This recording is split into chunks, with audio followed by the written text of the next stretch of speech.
Segundo libro de Reyes, segundo libro de Reyes, capítulo 8.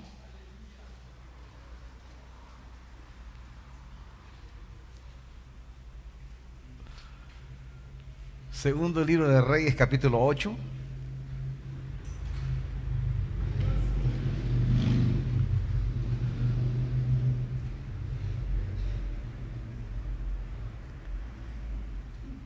Versículo 1.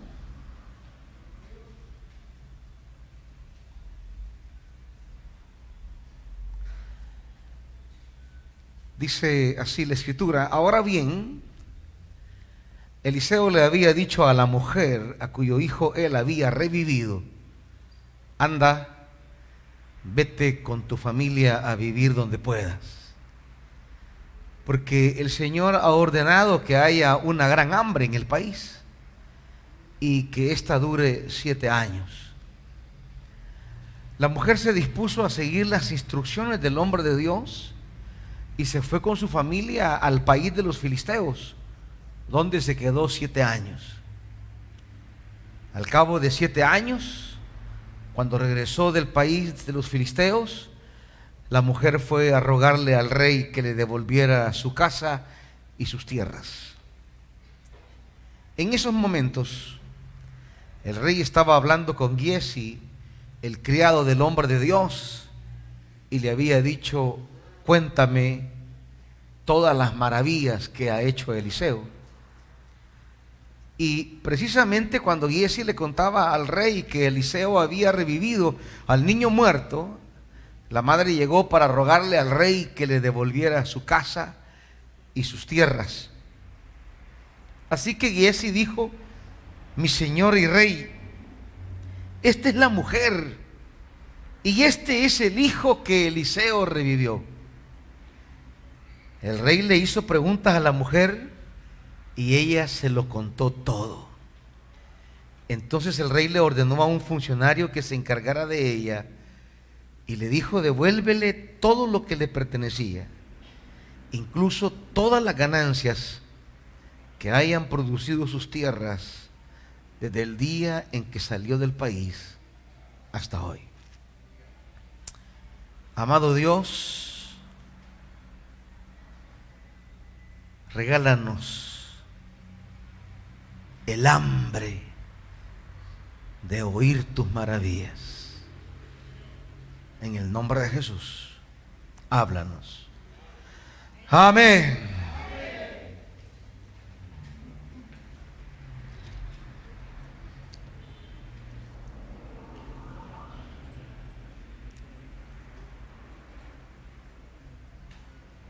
Un texto, una narración tiene, no está muy elevado los de arriba, vamos.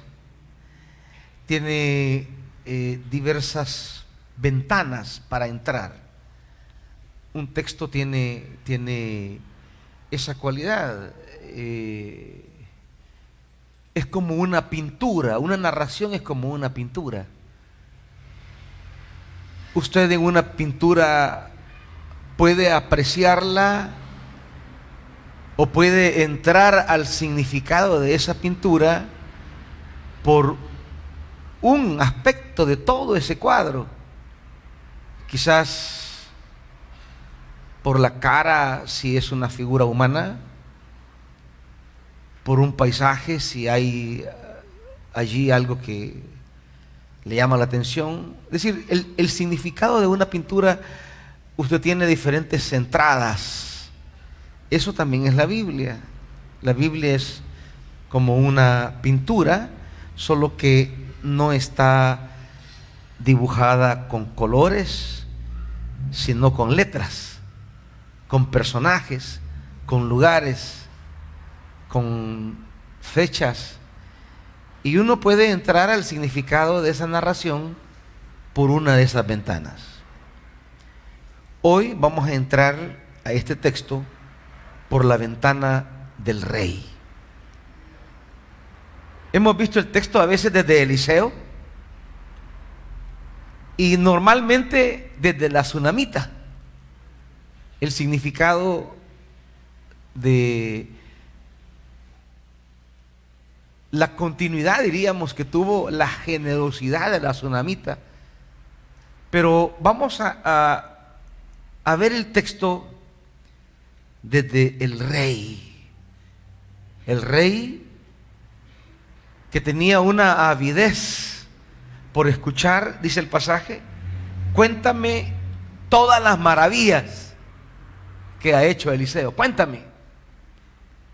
Esa avidez, esa búsqueda, ese deseo de oír, ese deseo de saber, ese deseo de revivir.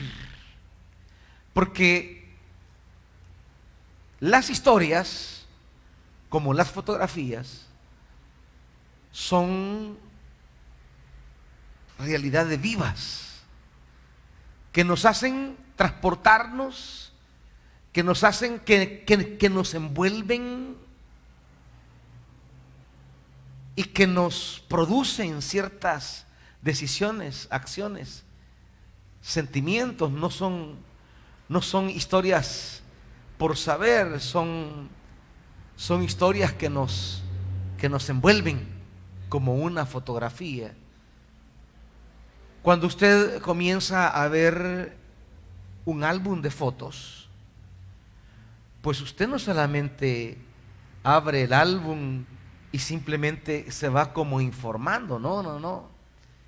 Hay fotografías que a usted le captan la atención, que a usted lo hacen, lo abstraen, lo transportan.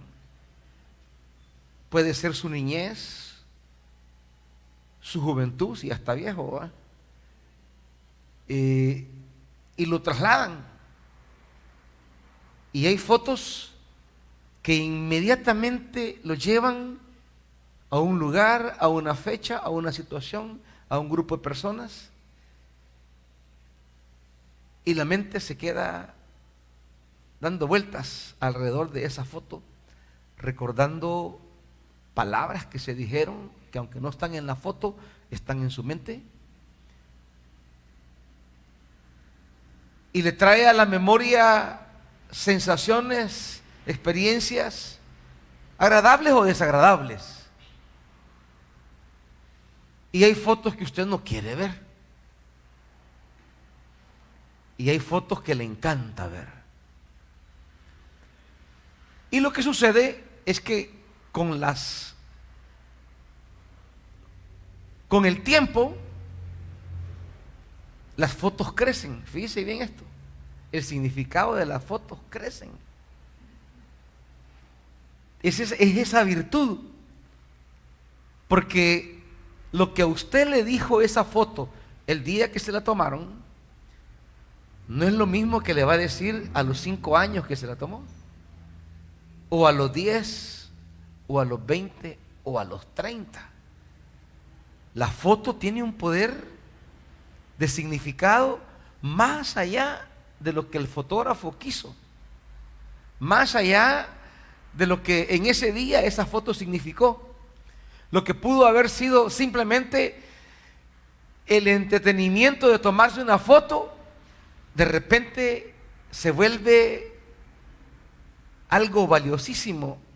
Y si en esa foto hay personas que ya no están con usted, esa foto todavía tiene más valor y le evoca un mundo de cosas, y usted vuelve a vivir, vuelve a recordar, resucita y se hace parte de ese momento, y ese momento se hace parte de su vida presente. Y la foto hasta le puede provocar compromisos presentes, le puede provocar revisar acciones presentes. La foto le puede provocar una convocatoria, un llamado de atención, una palabra de ánimo, un esfuerzo. La foto le habla, le habla y lo hace partícipe de algo. No solamente le evoca un pasado, sino que hay fotos que le provocan un futuro. No solamente es la evocación del ayer, sino una provocación para hoy. Y una foto puede estremecerlo tanto, puede revivirle sentimientos, puede replantearle actitudes, puede resucitarle cosas que estaban allí ya medio muertas, y puede hacerlo comprometerse con solo verla. Así son las historias. Por eso Jesús era un contador de historias. Esa es la esencia del Evangelio. El Evangelio no nace de dogmas. El Evangelio no nace el Evangelio no nace de vení, Andrea, póneme bien esto, que lo agarre bien. Va. El Evangelio no nace de un libro de doctrinas, no, el Evangelio nace de historias. Jesús era un narrador de historias. Ese es el meollo del Evangelio, y de esas historias, ya sean, le llamemos parábolas, ya sea cuentos, leyendas, o simplemente narraciones que tenemos en los evangelios, de allí nace el Evangelio. Jesús, para hablar del reino de Dios, no usó definiciones, usó historias. Para hablar del Evangelio, no usó definiciones dogmáticas, usó historias. En las historias, cuando comienza diciendo un día o hace un tiempo, hubo una vez, allí va un entramado de cosas que nos envuelven y nos hacen partícipes. Así nació el Evangelio. El Evangelio nació en la boca de un hombre que contaba historias, que narraba relatos. Y esos son los evangelios, son narraciones. En gran medida la Biblia es una gran narrativa en la que encontramos historias que nos envuelven, nos seducen y nos hacen parte de algo. Pero no todos escuchan las historias de la misma manera. Primero, no a todos les llama la atención la historia. Y no todos atienden con cuidado las historias. Había un rey, que no sabemos quién es, pero tenía una avidez por saber lo que el hombre de Dios había hecho. Nunca lo vio, no lo oyó, pero quería saber.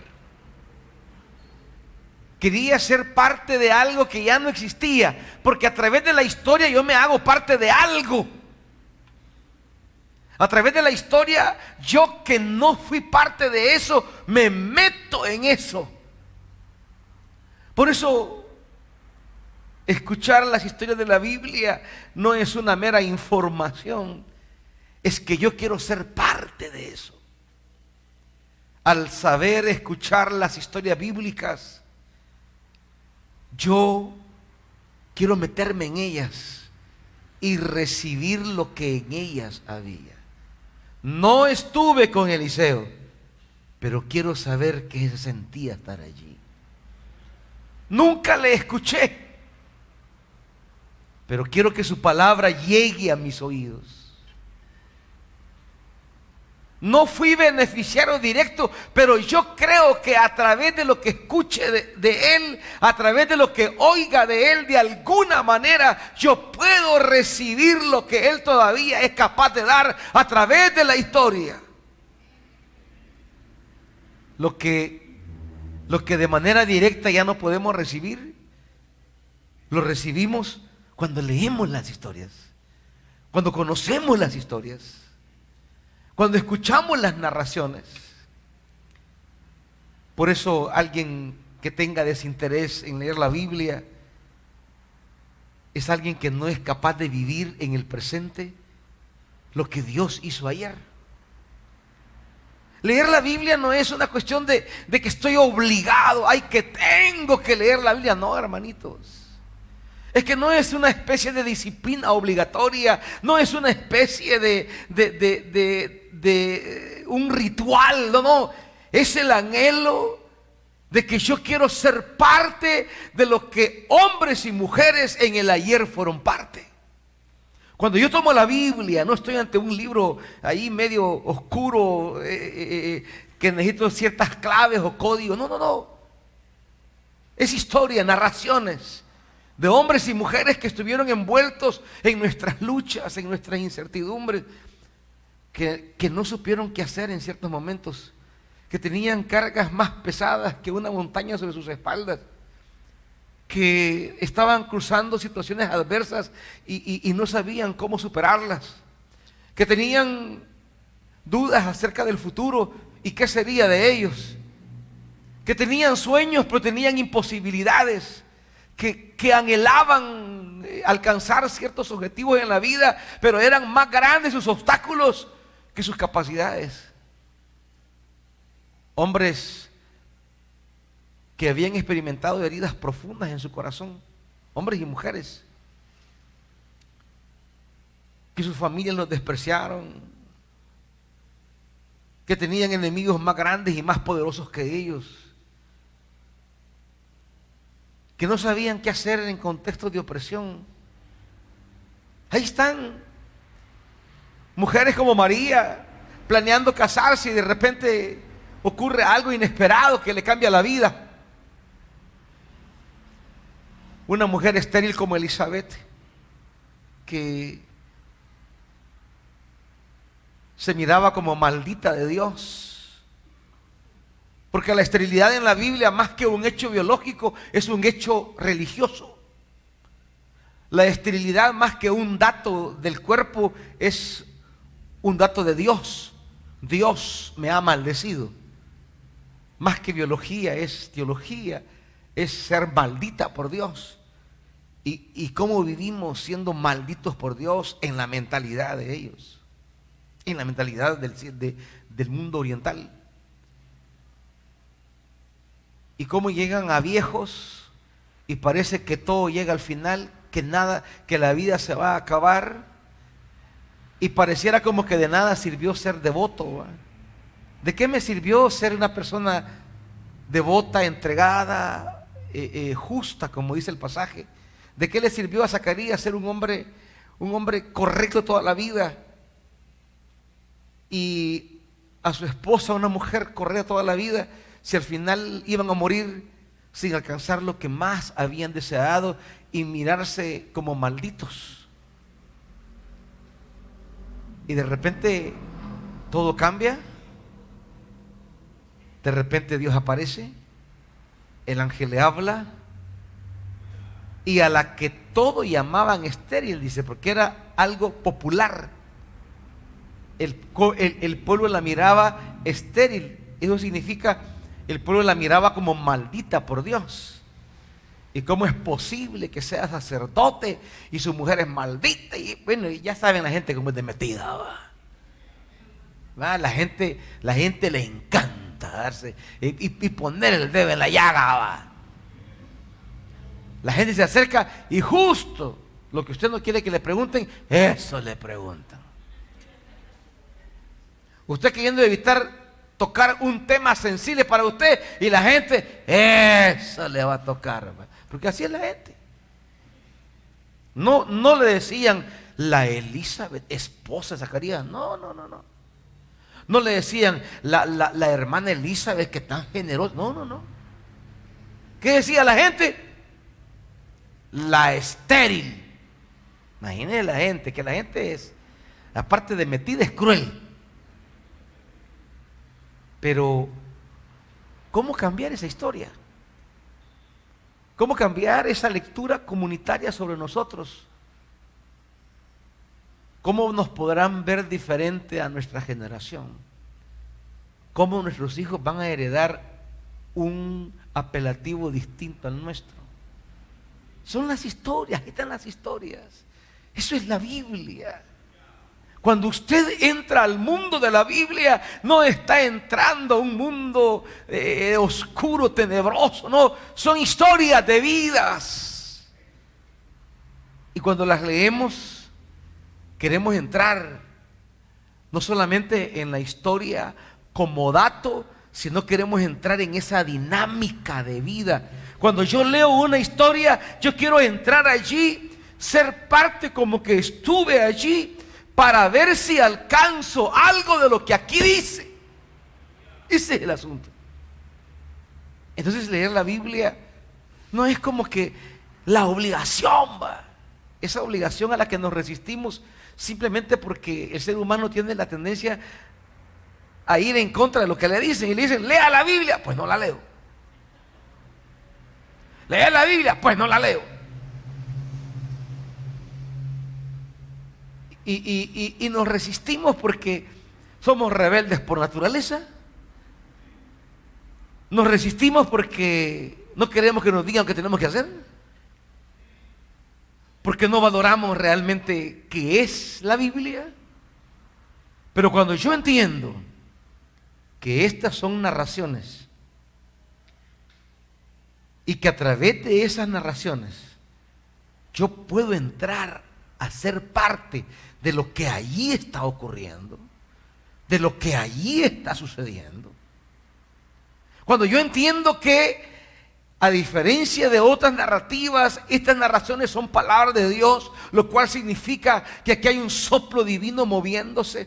En estas narraciones hay algo de Dios presente. Aquí hay un soplo divino. Es lo que dirá Pablo. Las escrituras son sopladas por Dios, son exhaladas por Dios. Sobre esta escritura Dios sopló, ha puesto aquí un espíritu de vida. No es solamente letra, entonces, no es solamente la narrativa como literatura, no es solamente una excelente pieza retórica, sino que también aquí hay una vida de la que yo quiero ser parte. No es que la Biblia entre en mí, es que yo entro en la Biblia. Yo comienzo a caminar con Abraham, comienzo a caminar con David, comienzo a caminar con Esther, con Ruth, y comienzo a palpitar junto a ellos en sus crisis, sus alegrías, sus emociones, y yo estoy allí junto a ellos. Y de esa manera del Espíritu, yo puedo recibir, puedo alcanzar, puedo sentir la eficacia de la obra de Dios en mi vida como el personaje de la historia. Yo puedo decir, yo también quiero, yo también lo deseo. Que me alcance esa palabra, que me alcance esa mano, que me alcance esa promesa, aquí estoy junto a ustedes, que me alcance esta promesa. Ese es lo maravilloso de la historia bíblica. No son meramente narraciones secas, religiosas, no, son historias de las que yo puedo participar. La historia bíblica es una historia abierta, no es cerrada. Hechos es el libro más claro de esto. No tiene una conclusión. Hechos queda abierto. Es la narrativa de la iglesia, pero no se cierra, no hay un amén, queda abierto. Porque la historia sigue y somos parte, no solamente de esa historia, sino de la que construimos nosotros cuando prolongamos lo que ahí narra. Las historias de las mujeres en la Biblia son sus historias. Las historias de los jóvenes en la Biblia son sus historias jóvenes. Ustedes no son los primeros que están viviendo las crisis y las luchas que tienen. Antes de ustedes les antecedieron otros jóvenes que están en la Biblia, que vivieron circunstancias complicadas, complejas, difíciles. Y ahí tenemos las historias. Los hombres. Allá hay historia de los hombres. En ese caminar, el rey de Israel, que no sabemos a ciencia cierta a quién se refiere,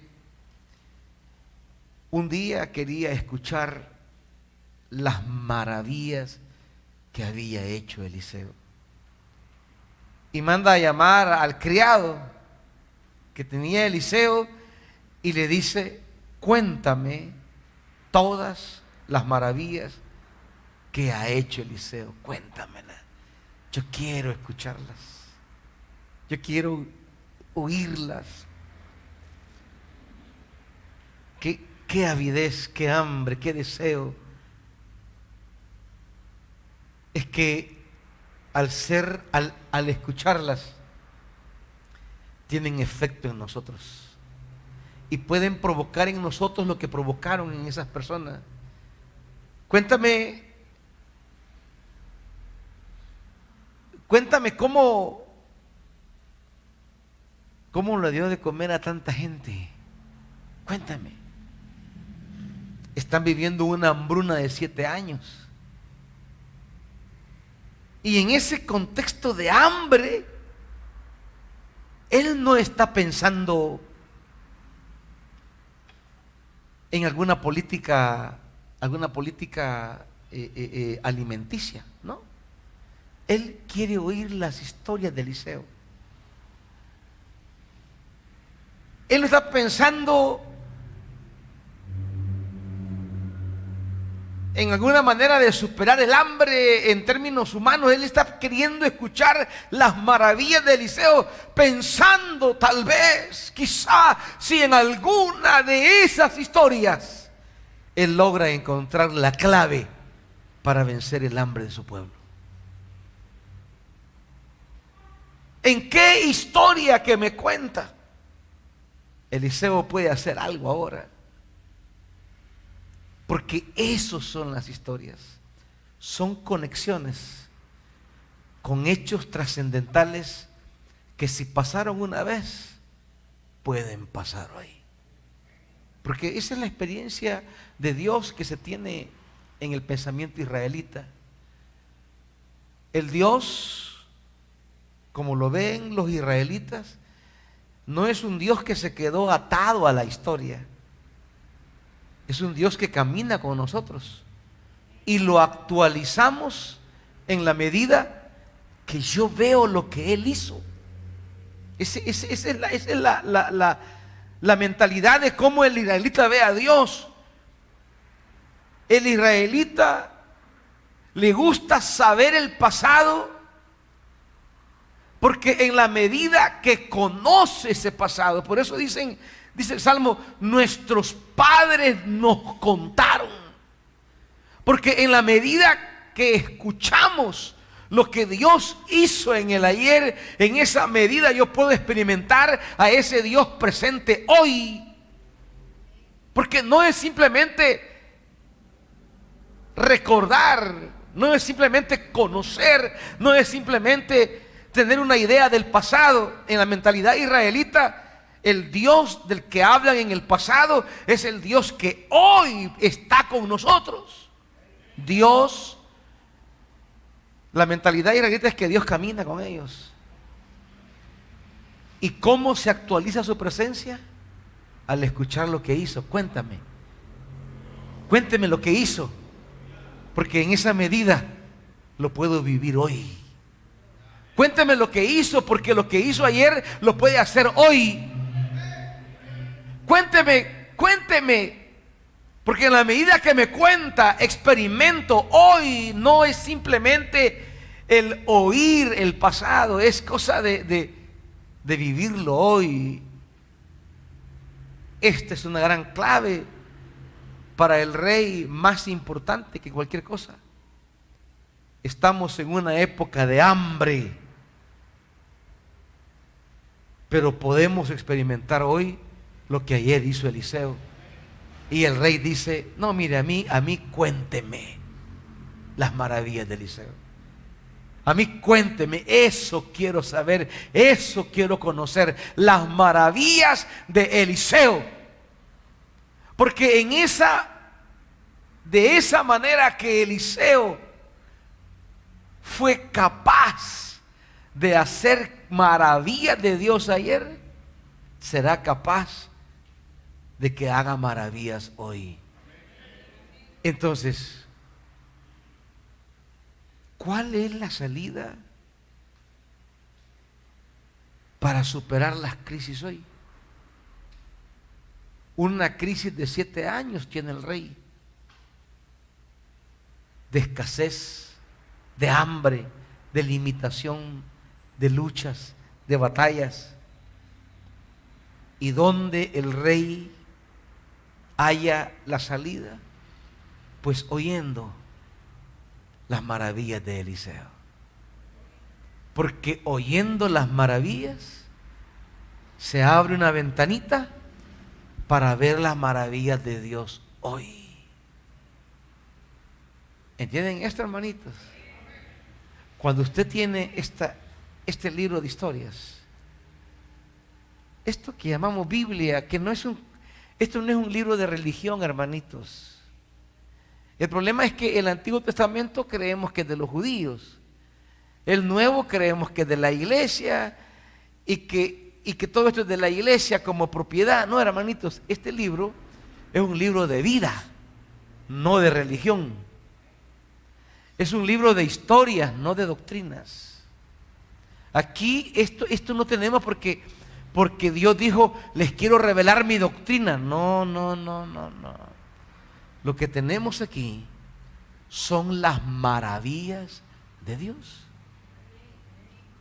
Es que eso es lo que el rey quiere escuchar, y eso es lo que el Espíritu de Dios puso en Pentecostés a la iglesia a decir, y todos les oían contar ¿qué? Las maravillas de Dios. Y cuando Pedro dice: nosotros somos un pueblo, nación santa, pueblo adquirido por Dios, ¿para qué? ¿Para qué? Para anunciar ¿el qué, hermanitos? Las maravillas de Dios. Somos pueblo que testifica maravillas, no doctrinas, hermanitos. No dogmas, no ritos. Estamos para anunciar las cosas que Dios sigue haciendo, que hizo y sigue haciendo. Cuando escuchamos historias, entonces yo entro en esa maravilla y la puedo hacer mía también. Ahora, no todos han tenido el oído sensible a escuchar con buenas intenciones las maravillas de Dios. Quiero que veamos 3 personajes brevemente que nos hacen reflexionar sobre esto. Mateo capítulo 2.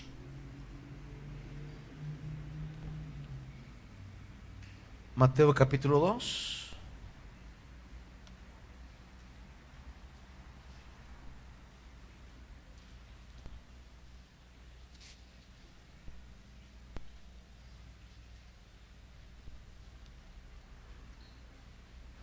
Versículo 1.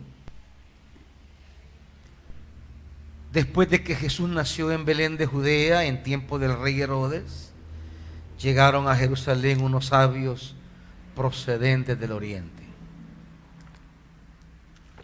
Aquí nos encontramos con un rey que la historia, este es Herodes el Grande, que la historia se encarga de hablarnos de, bueno, el emperador romano dijo que era preferible ser el cerdo de Herodes que el hijo de Herodes. Fíjese cómo miraban a este rey. Porque este rey, pues no mataba a un cerdo porque no comía cerdo, pero mató 4 de sus hijos, porque sentía que tenía sospechas que le querían quitar el trono. Así que mató 4 de sus hijos, mató 3 de sus mujeres. Este era un matarife. Este era un criminal terrible. Y duró 50 años en el trono. Herodes el Grande era uno de los reyes más sanguinarios. Mató casi a media corte, con la mínima sospecha que tuviera que estaban conspirando contra él. Este es el Herodes que narra aquí, que llegaron unos sabios y llegaron preguntando, versículo 2, ¿dónde está el rey de los judíos? 3, al oírlo, el rey Herodes se turbó. Le entró la pálida, le entró la crisis. Ante una pregunta que anunciaba algo trascendental, él tenía otros intereses. Y aquí viene una de las razones por las cuales a veces no nos queremos meter en las historias bíblicas y vivirlas, saborearlas, porque tenemos otros intereses y otras preocupaciones. Y dice el versículo 7, Herodes llamó en secreto a los sabios y se enteró por ellos del tiempo exacto en que había aparecido la estrella. Escuchó de primera mano la historia. Herodes pudo ser el primer rey que adoraba al verdadero rey. Le llegó la oportunidad, como nos llega a todos. La buena noticia nos llega a todos. El anuncio nos llega a todos. Porque la buena nueva a nadie discrimina, pero nosotros nos autoexcluimos cuando tenemos otros intereses por encima de las maravillas de Dios. Imagínense qué impactante debe haber sido para alguien que comience a escuchar cómo aparecen unos hombres allí que vienen de tan lejos, han pasado años caminando para llegar ahí. No crean que es una cosa sencilla. Han tenido que tener la ruta casi de Abraham, más de 1800 kilómetros. Eso no es fácil. Y han venido a tientas indagando hasta que por fin llegaron a Jerusalén. Y él dice, cuéntenme. Y ellos le cuentan toda la historia, suficiente como para que el corazón palpite, va, y diga, qué bonito, aquí hay algo. Yo quiero saber, yo quiero oír. Y ustedes cómo supieron, y ustedes cómo sienten, y ustedes cómo les habla Dios, cómo los guía, y cómo los trajo aquí, y qué piensa en este momento el que los guía, ¿no? Tenía otra maquinación. Y los envió a Belén y les dijo, vayan e infórmenme exactamente, infórmenme con más detalle de ese niño, y tan pronto como lo encuentre, avísenme para que yo también vaya y lo adore. Pero es una mentira. No quiere adorarlo. Las historias nos hacen parte de algo y Herodes finge que será parte de eso.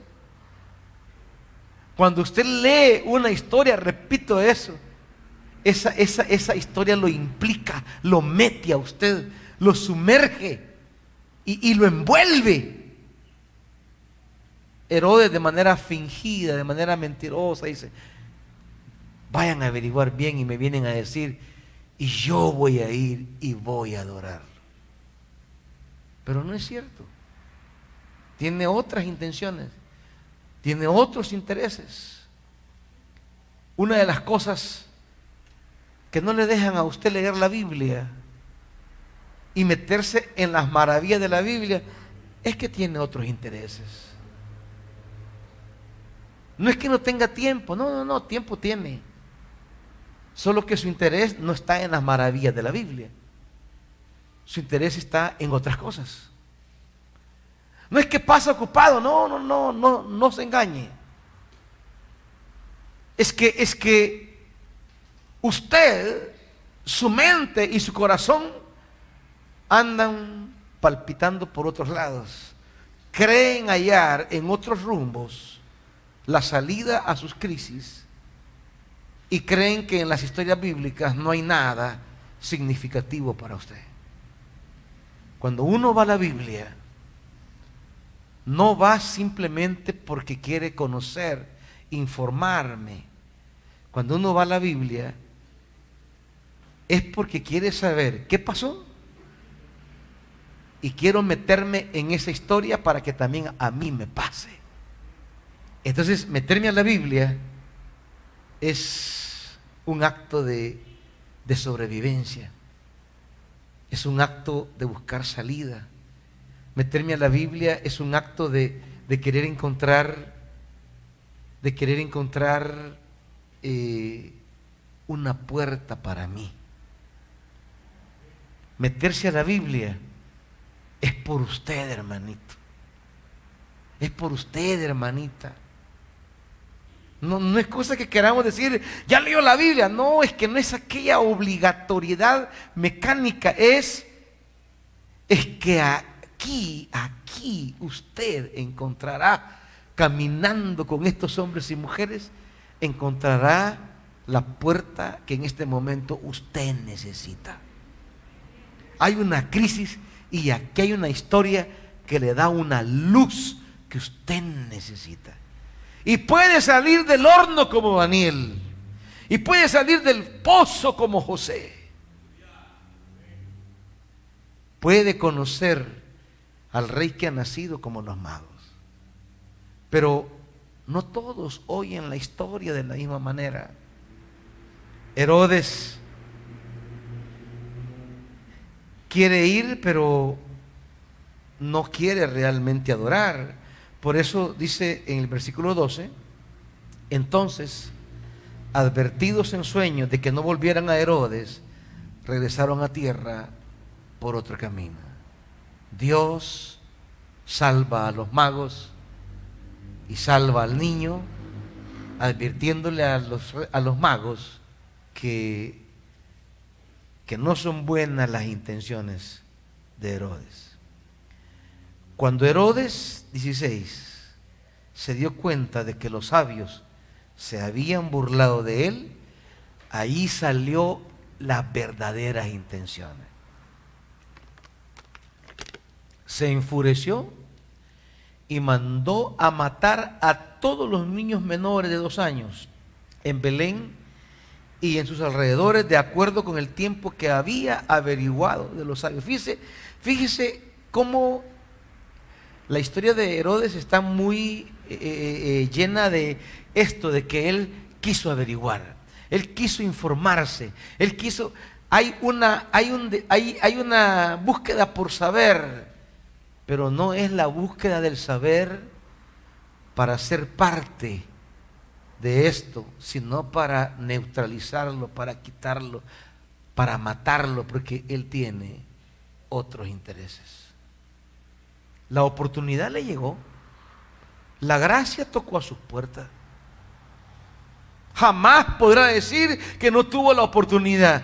Pudo ser el primer rey que pusiera su corona delante del verdadero rey. Pero tenía otras intenciones, tenía otros intereses. Estaba más preocupado por preservar su poder que al final se pierde porque la vida se va. Y no se va a llevar su corona, no se va a llevar su trono, no se va a llevar nada, pero pudo llevar consigo a la eternidad el haber sido el primer rey que adoraba al rey que había nacido. Pudo haber sido ese modelo de fe, pudo haber sido ese modelo de obediencia, pudo haber recibido en carne propia las maravillas que ese niño traía. ¿Qué pudo haber cambiado en Herodes? ¿Qué pudo haber cambiado en su descendencia? ¿Cómo usted espera bendecir su descendencia si no le importan las maravillas de Dios? ¿Usted quiere darle a sus hijos de verdad algo significativo? Métanse a las maravillas de Dios, porque allí bendecirán a su descendencia. Eso es lo que tenemos con la tsunamita. Miraba pasar al hombre de Dios, pasaba cerca de su puerta el que hacía las maravillas de Dios. Pero un día decidió que no quería verlas pasar, quería tenerlas en casa. Y le dijo Eliseo: pase a comer. Y Eliseo, como la costumbre judía, es resistirse a eso. Es la manera de aceptar, resistirse. Y la mujer insistía hasta que el hombre de Dios entró a comer. Y siempre que pasaba por ahí, dice, pasaba a echarse los frijolitos. La mujer ya no solo pasaba, no solo miraba pasar, sino que lo puso en su mesa. Y dijo: yo quiero más de esto. No, le dijo: hoy hagámosle un cuarto. Su cama, su lámpara, su bañito, todo aquí. Que se quede a dormir. Y usted conoce la historia. Las maravillas de Dios. Ella no solo las vio, las vivió. Ella las llevó a casa. Y como las maravillas de Dios tienen que ver con lo que usted no puede. Ella lo tenía todo, menos algo que el dinero no puede comprar. No podía tener hijo, ya sea por el esposo o por ella. Pero la maravilla de Dios tocó la puerta. Y esa descendencia fue bendecida. Porque no solo en la hora que el niño murió pudo ver la maravilla de Dios, sino que en este relato que tenemos con Eliseo, el niño no va a perder su herencia. El niño tendrá su herencia. La mujer bendijo su generación acercándose a las maravillas de Dios. ¿Y qué es el asunto? No es solamente que yo quiero oír, es que no es solamente escuchar, es que las maravillas entran y hacen cosas entre nosotros. Ustedes jóvenes que están pensando formar una familia y tener hijos, creen que solo con pisto es la cosa. Las maravillas de Dios. Las maravillas de Dios. ¿Qué hizo que esta mujer recuperara todo? Las maravillas de Dios. Si ya lo había perdido todo. Extraños habían tomado su propiedad, la habían explotado 7 años. Ella no había visto nada de eso. ¿Qué le hizo recuperarse de la bancarrota? ¿Ah? Las maravillas de Dios. Y tú, por andarte esforzando sin las maravillas de Dios, estás descuidando las maravillas de Dios. Y tú, por estar queriendo construir tu futuro y estás dejando las maravillas de Dios de lado, ¿quién te va a rescatar cuando llegue la bancarrota a la vida?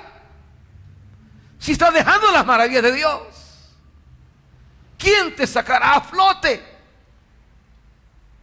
Si has dejado atrás las maravillas de Dios. ¿Cuántos han tenido buenas intenciones? Y que voy a hacer esto y voy a emprender aquí y está bien, y han empezado, pero dejaron las maravillas de Dios atrás. Cuando los jóvenes decidieron ampliar el lugar y vamos, trabajemos, esforcémonos, hagamos aquí, uno de ellos dijo: pero mire, venga usted con nosotros. Es que esto no es solamente de construir, de cortar árboles. No es solamente de que yo me esfuerce, que tengo las herramientas, que vamos a ser emprendedores, que voy a poner esto. No, es que usted esté con nosotros. Porque usted es la gente de a caballo y los carros de Israel. Usted es. Y cuando el hacha se hunde y se pierde y está en riesgo todo lo que hemos invertido, no hay problema. Ahí está el hombre de Dios. Ahí están las maravillas de Dios. Ahí está presente Dios. ¿Dónde se te fue? Aquí, Señor. Ahorita mismo. Agárrelo. ¿Y si no hubieran llevado al hombre de Dios? Las maravillas que hacía Eliseo. Las maravillas de Dios. ¿Cuántos están aquí así? Emprendiendo, empujando, metiéndole ganas, adelante, pero han dejado atrás las maravillas de Dios. Y hay momentos en la vida que las cosas pues no van a caminar bien. ¿Y quién los va a sacar a flote? Como esta mujer, ¿quién le va a devolver lo que ya no tiene? Rey, si aquí está entrando, viene esta mujer de quien le estoy hablando. Y le dice: hey, es cierto lo que dice este, contame vos. Me dice el rey ávido: va a contarme, quiero oír. Y la mujer dice, se lo contó todo. Cómo se inflamaba el corazón del rey. Herodes no, tenía otros. Él estaba buscando su estabilidad por sí mismo, su posición por sí mismo. ¿Cómo vamos a construir futuro sin las maravillas de Dios? No se puede, hermanitos. Dice Lucas, acompáñenme a Lucas. Lucas capítulo 9.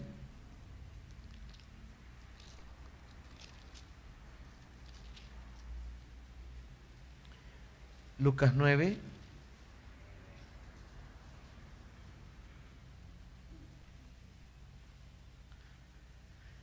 Versículo 7.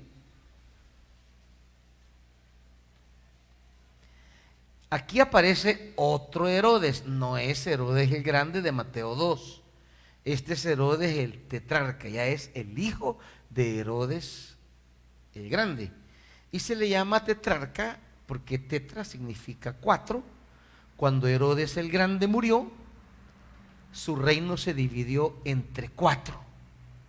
Y su hijo Herodes, uno de sus hijos, agarró una tetrarquía, se llama, una de las 4 partes que el papá le entregó.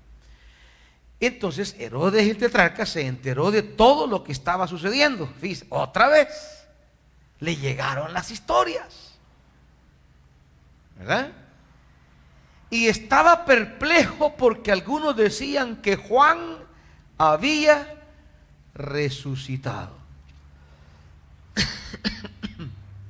Otros que se había aparecido Elías, y otros, en fin, que había resucitado alguno de los antiguos profetas.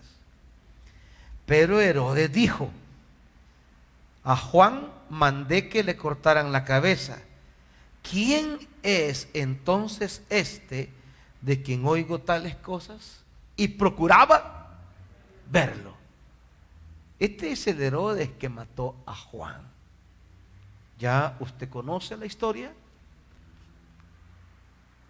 Seducido, impactado por el baile de una mujer,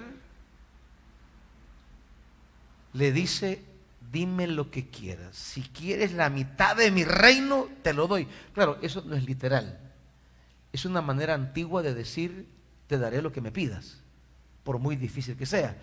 Entonces la manera en que se decía, pedime lo que querrás, es te puedo dar hasta la mitad de mi reino. Pero claro, eso no es una manera oriental de hablar. No es que sea que si la mujer le dice dame la mitad, no, es una expresión simbólica que habla de la disposición de la persona para cumplirle lo más difícil que pida. Entonces le ofrece a la mujer: pídeme lo que quieras y yo te lo daré. Y la mujer pide la cabeza del profeta. Y así fue. Le entregaron en bandeja la cabeza de Juan el Bautista. Una bailadita. Imagínense lo caro que sale la bailadita. Tengan cuidado, hermanitos. A Juan le costó la cabeza. La primera striptease, mire, ve lo que provocó. ¿O cómo se llaman las del tubo? ¿Cómo le dicen? Las tuberas. No. Salió caro. Y él oía las historias. Pero ¿con qué corazón las escuchaba? ¿De qué le servía oír historias si al igual que su papá lo que quería era matarlas? ¿Para qué oír historias si yo termino matando las historias? ¿De qué sirve oír la palabra si matamos la palabra? ¿De qué sirve oír las narrativas y las maravillas de Dios si en lugar de darles vida en el presente, las matamos en el presente? ¿Por qué? Porque tenemos otras cosas en mente. Porque el corazón anda despabilándose en un montón de tonteras y no en vivir las maravillas de Dios ahora. Por eso dice Lucas 23, perdón.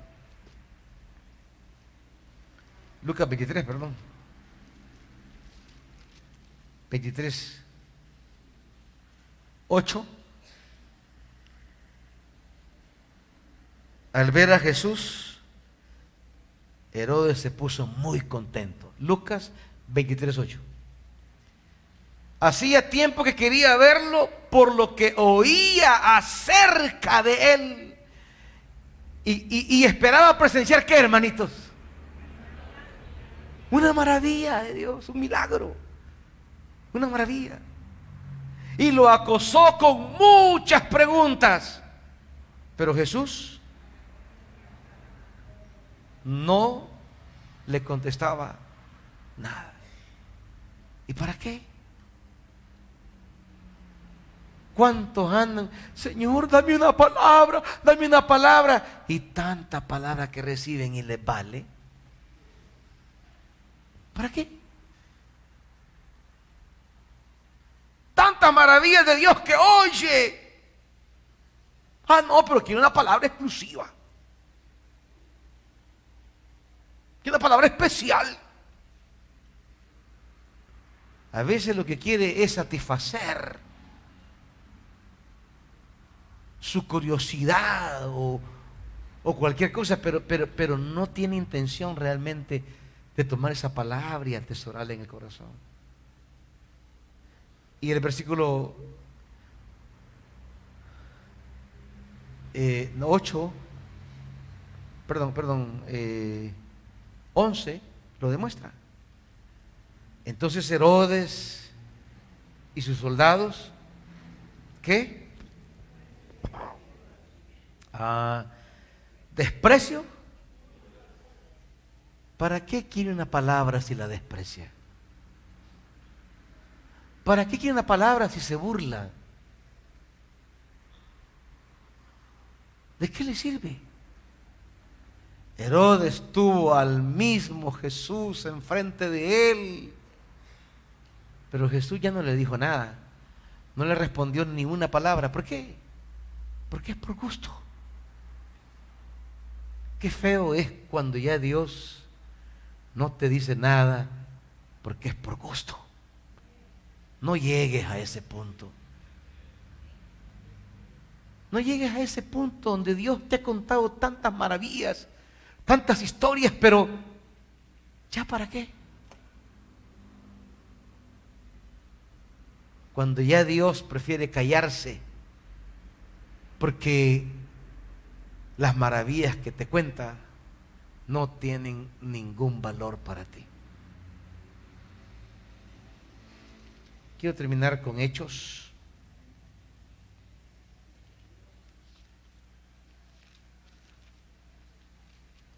Quiero comenzar con Hechos 24.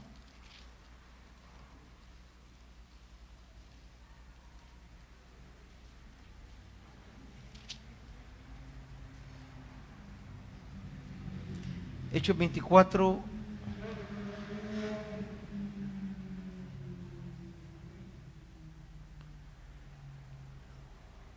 Aquí hay reyes, gobernantes, que escuchan historias también. Dice Hechos 24, 24. ¿Está ahí? Algunos días después llegó Félix con su esposa Drusila, que era judía. Mandó llamar a Pablo y lo escuchó hablar acerca de la fe. Escuchó la historia. Al disertar Pablo sobre la justicia, el dominio propio y el juicio venidero, Félix tuvo miedo y le dijo: basta por ahora, puedes retirarte. Cuando sea oportunidad, te mandaré a llamar otra vez. Cuando sea oportuno, hermanitos. ¿Y cuándo será oportuno para usted meterse en las historias de Dios? No, fíjese que ahorita no tengo tiempo. Viera que en otra oportunidad. ¿Será que te va a llegar la oportunidad? Es que cada vez que Dios se acerca a contarte su historia, esa es tu oportunidad. Pero ¿qué pasa? 26. Félix también esperaba ¿qué? ¿Por qué lo mandaba a llamar con frecuencia? ¿Por qué le gustaba oír las historias? Porque él esperaba que Pablo le dijera el billete, va. Tiene la oportunidad de oír las historias de la maravilla de Dios, pero su corazón está en el pisto. Y el pisto no lo deja escuchar las maravillas de Dios. No se dan cuenta que el futuro no está en el pisto, sino en las maravillas de Dios. Y dice el capítulo 25,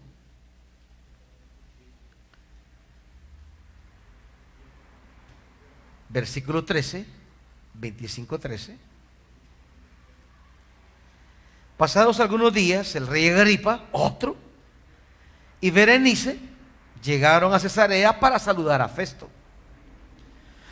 Como se entretuvieron allí varios días, Festo le presentó al rey el caso de Pablo. Aquí hay un hombre, le dijo, que Félix dejó preso, aquel que por pisto dejaba las historias. Y dice: cuando fui a Jerusalén, Los jefes de los sacerdotes y ancianos de los judíos presentaron acusaciones contra él y exigieron que se le condenara. Le respondí que no es costumbre de los romanos entregar a ninguna persona sin antes conceder al acusado un careo con sus acusadores y darle la oportunidad de defenderse.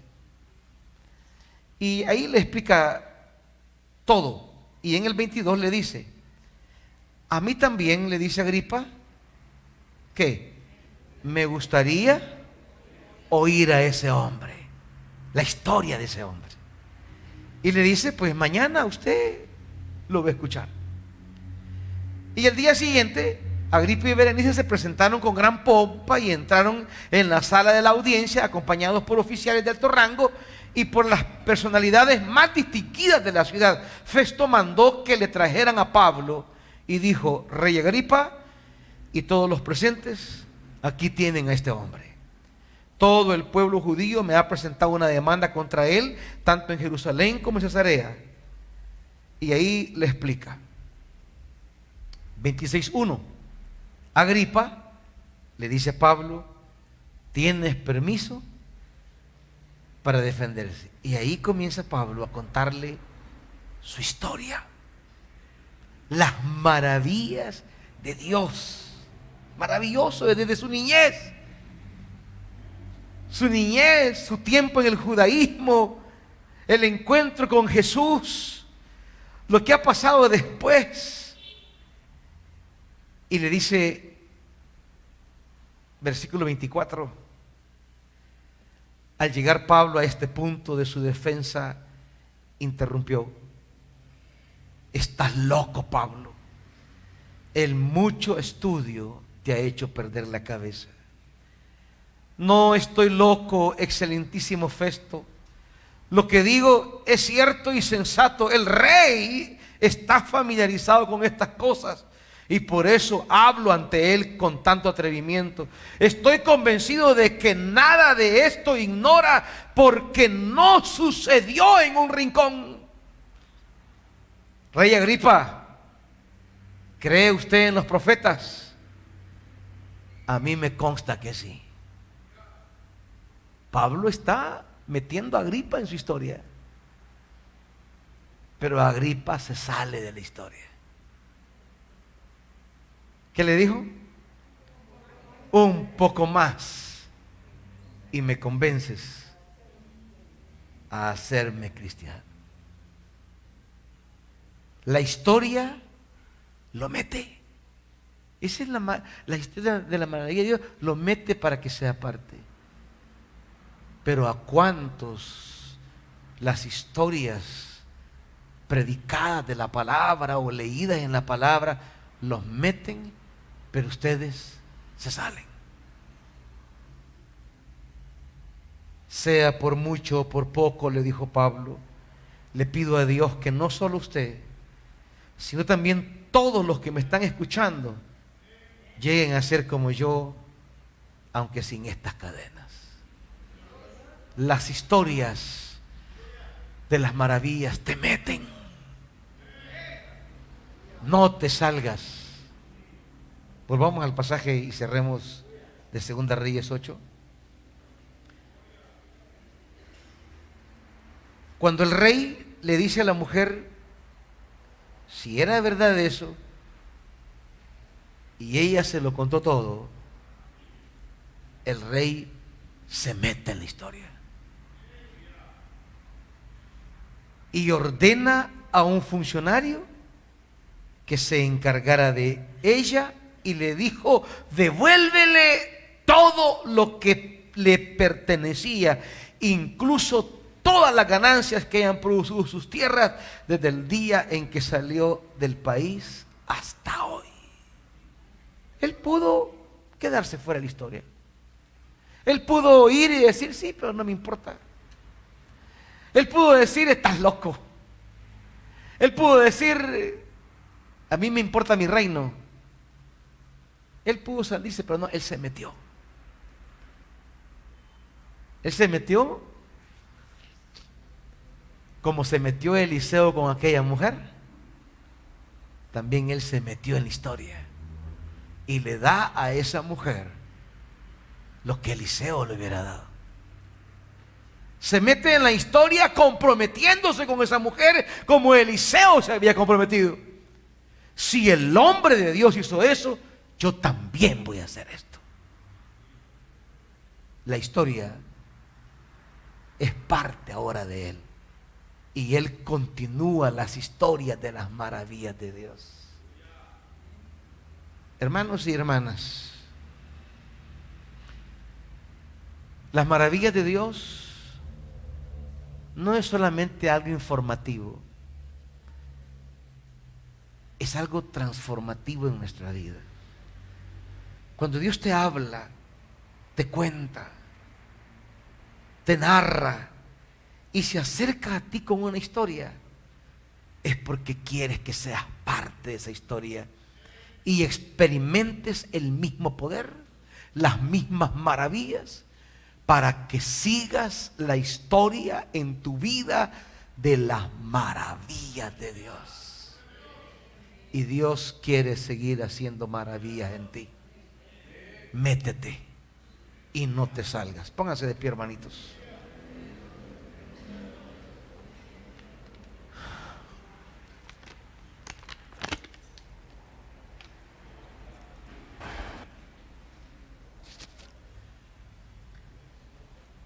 Señor,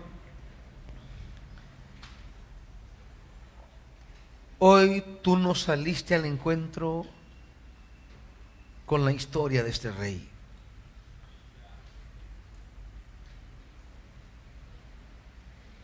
No queremos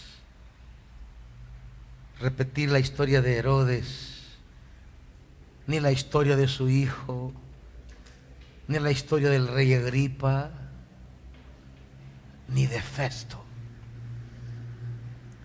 Quisiéramos ser como el rey de esta historia, que en medio de la crisis de hambre que vivía, quiso hallar salida en las historias de las maravillas de Dios. Porque todavía hay maravillas en tu mano para nosotros ahora. Porque tu mano no se ha cortado para sanar ni para salvar. Pero a veces nuestro corazón anda divagando y nos salimos de la historia con la que tú nos quieres atraer y jalar hacia ti. Pero como este rey queremos meternos y prolongar las maravillas. Y que nosotros y nuestros hijos y los hijos de nuestros hijos sigan viviendo las maravillas tuyas.